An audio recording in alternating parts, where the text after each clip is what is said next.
Haya, leo tena tuendelee na somo letu.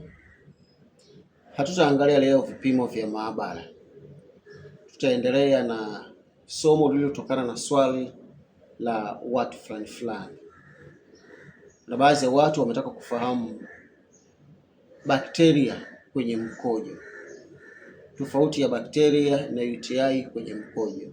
Nafikiri kuhusu UTI nishazungumzia sana, labda nizungumzie bakteria. Ukiona bakteria kwenye mkojo au kwenye majibu ya vipimo vya mkojo, kwa hatua kubwa ni UTI, kwa kiwango kikubwa ni UTI.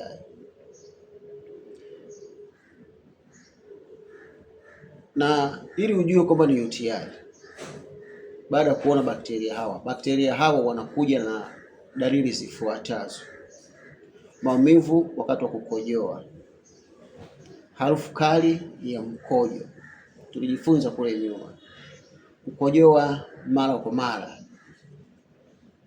na maumivu ya chini ya tumbo. Hizo ndio dalili zake za kuonyesha hii ni UTI moja kwa moja, na kwamba mgonjwa huyu ana bakteria kwenye njia ya mkojo moja kwa moja. Hizo ndio zitakuwa dalili zake. Lakini pia wakati mwingine sample inaweza kawa tu imechafuliwa. Tulijifunza kuchafuliwa kwa sample au kuchafuliwa kwa kile kitendo cha kwenda kutoa mkojo na kuuleta maabara. Kile kinachofanyika wakati unatoa mkojo na kuuleta maabara, kitendo kinachofanyika hapo katikati kinaweza kikasababisha sample yako au mkojo wako kuchafuliwa kabla ya mtu wa maabara kuanza kufanya kazi. Kwa hiyo ni muhimu sana kutumia njia sahihi ya ukusanyaji wa mkojo na kuleta maabara.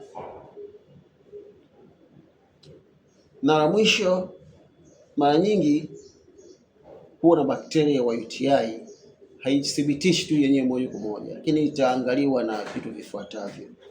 Mara nyingi itaangaliwa na leukocytes, itaangaliwa na nitrites, itaangaliwa na pulses, lakini pia itaangaliwa na dalili za ugonjwa wenyewe.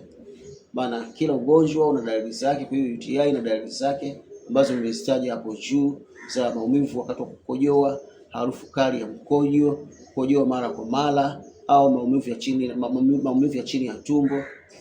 Iwapo atakuwa amethibitisha dalili hizi, basi moja kwa moja mgonjwa huyu atakuwa na UTI. Basi ni follow kwa masomo mengine yanayofuata. Njoo tujifunze wote vipimo vya maabara na afya kwa urahisi zaidi. Mungu awabariki.